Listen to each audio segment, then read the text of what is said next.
महाभारत का युद्ध अपने अंतिम चरण में पहुंच चुका था। कुरुक्षेत्र की धरती पर धूल का गुबार छाया हुआ था। टूटे हुए रथ, बिखरे हुए अस्त्र और घायल योद्धाओं की कलाएं वातावरण को भारी बना रही थी। सूर्य पश्चिम की ओर से झुक रहा था। आज युद्ध का 17वां दिन था और आज आमने सामने दो महान धुरंधर अर्जुन और कर्ण दोनों अतुलनीय योद्धा थे। दोनों के महान गुरुओं के शास्त्र विद्या सीखी। दोनों के हाथों में दिव्य धनुष थे, लेकिन एक अंतर था। अर्जुन रथ के सारथी स्वयं भगवान श्री कृष्ण। युद्ध आरंभ हुआ। कर्ण के बाण बिजली की गति से आकाश को चीरते हुए अर्जुन की ओर बढ़ते। अर्जुन भी अपने गांडीव एक के बाद एक दिव्य अस्त्र चलाते। कभी कर्ण भारी पड़ते, कभी धरती कांप उठती। देवता इस युद्ध को अद्भुत देख रहे थे, क्योंकि यह केवल दो महान योद्धाओं का नहीं, यह धर्म और अधर्म, कर्म भाग्य का निर्णायक संघर्ष था। कुछ देर बाद कर्ण ने एक अत्यंत शक्तिशाली अस्त्र चलाया। उसकी चमक से पूरा आकाश प्रकाशित हो उठा। अर्जुन का रथ कई हाथ पीछे खिसक गया। कौरव सेना जय जयकार करने लगी। दुर्योधन गर्व से बोला, मित्र कर्ण, आज अर्जुन का अंत निश्चित है। लेकिन श्री कृष्ण शांत थे। उसकी मुस्कान बता रही थी समय अपना निर्णय पहले ही ले चुका है। युद्ध आगे बढ़ा। तभी अचानक कर्ण के रथ का पहिया कीचड़ में धंस गया। कर्ण ने रथ रोक लिया। वह नीचे उतरा और पहिया निकालने का प्रयास करने लगा। फिर उसने अर्जुन से कहा, पार्थ, क्षत्रिय धर्म कहता है कि नित्य और असहाय योद्धा पर प्रहार नहीं किया जाता। मुझे रथ का पहिया निकालने दो। अर्जुन ने तुरंत अपना गांडीव नीचे कर लिया। उनका मन धर्म और युद्ध के बीच उछल गया। तभी भगवान श्री कृष्ण का स्वर गूंजा, पार्थ, आज कर्ण को धर्म की याद आ रही है। श्री कृष्ण आगे बोले, जब भरी सभा में द्रौपदी का अपमान हो रहा था, तब धर्म कहाँ गया? जब बालक अभिमन्यु को साथ महारानियों के से मिलकर घेर लिया था, तब धर्म कहाँ था?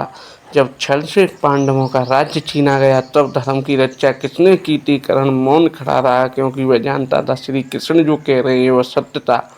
उसकी आंखों के आंसू सामने उसका पूरा जीवन घूमने लगा। उसे अपना बचपन याद आया, जब लोग उसे केवल सुपुत्र कहकर अपमानित करते थे, जब उनका कौशल पहले उनकी जन्म को पहचान ले जाता था, जब हर द्वार उनके लिए बनता, तब केवल एक व्यक्ति उनके साथ खड़ा हुआ था, दुर्योधन। उसने कर्ण को सम्मान दिया, राजा बनाया, मित्र कहा। उसी दिन कर्ण ने प्रण लिया कि मैं जीवन भर तुम्हारा साथ नहीं छोड़ूंगा। उसे अपना वचन निभाया, लेकिन यह नहीं समझ पाया कि गलत व्यक्ति के प्रति निभाई गई निष्ठा भी विनाश का कारण बनती है। उसी समय उसे युद्ध से पहले वह मुलाकात याद आई, जब माता कुंती के सामने आई थी। उन्होंने कहा था कि तुम कर्ण मेरे ज्येष्ठ पुत्र हो। उसे सुनकर उनका हृदय टूट गया था। जिस माँ को वह जीवन भर खोजता रहा, वह उसके सामने खड़ी थी, लेकिन बहुत समय आगे निकल चुका था। कर्ण ने विनम्र होकर कहा, माँ, मैं दुर्योधन के साथ नहीं छोड़ सकता, लेकिन आपको वचन देता हूँ कि अर्जुन के अलावा किसी भी पांडव पर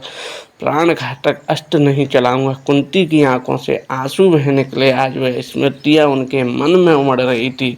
उसने अर्जुन की ओर देखा और शांत स्वर में कहा, पार्थ, मैंने जीवन भर सम्मान पाने के लिए संघर्ष किया, लेकिन शायद मैंने सही और गलत का निर्णय देर में समझा। अर्जुन बोले, मनुष्य की सबसे बड़ी भूल गलती करना नहीं, सबसे बड़ी भूल यह है कि सत्य जानने के बाद भी वह गलत मार्ग पर चलता रहे। चारों ओर यह गहरा सन्नाटा छा गया। कर्ण ने आंख बंद कर ली। उसे अपना गुरु परशुराम का श्राप याद आया। उसे उस ब्राह्मण का श्राप याद आया। उसे धरती माता का श्राप भी याद आया।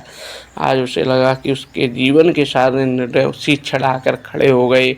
उसने सूर्य देव को मन ही मन प्रणाम किया और अर्जुन से कहा, यदि आज मैं हार जाऊं तो यह मत समझना कि मुझे किसी योद्धा ने हराया है, मुझे अपने कर्मों ने हराया है। यह सुनकर अर्जुन का हृदय भी भर आया और वह जानते थे कि कर्ण केवल एक योद्धा नहीं, वह दानवी था, असाधारण धुरंधर था, महान पराक्रमी था। लेकिन उसका दुर्भाग्य था कि वह सत्य को जानकर भी अधर्म के पक्ष में खड़ा रहा। भगवान श्री कृष्ण ने गंभीर स्वर में कहा, पार्थ, यह समझ भावुक होने का नहीं, न्याय स्थापित करने का है। कभी कभी धर्म की रक्षा के लिए कठोर निर्णय लेना ही सबसे बड़ा कर्तव्य होता है। अर्जुन ने गांडीव उठाया। उनका हृदय भारी लगा, लेकिन उन्हें अपना धर्म निभाना था। उन्होंने बाण चलाया। पूरा कुरुक्षेत्र मानो कुछ क्षणों के लिए थम गया और अगले ही पल दिव्य बाण बिजली की गति से निकलता और कर्ण धरती पर गिर पड़े। सूर्य अस्त होने लगा, आकाश लालिमा से भर आया, चारों ओर एक अद्भुत शांति छा गई। भगवान श्री कृष्ण कर्ण के समीप पहुंचे। उन्होंने कर्ण भरी दृष्टता से उनकी ओर देखा। कर्ण के चेहरे पर अब पीड़ा नहीं थी, केवल शांति थी, मानो वह अपने सभी संघर्षों से मुक्त हो चुका। उस अंतिम क्षण में कर्ण समझ चुके थे कि जीवन की सबसे बड़ी विजय शक्ति धन या प्रसिद्ध नहीं होती। सबसे बड़ी शक्ति विजय सत्य, धर्म और सबसे सत्य को पहचान कर उससे मुख मोड़ लेना होता है।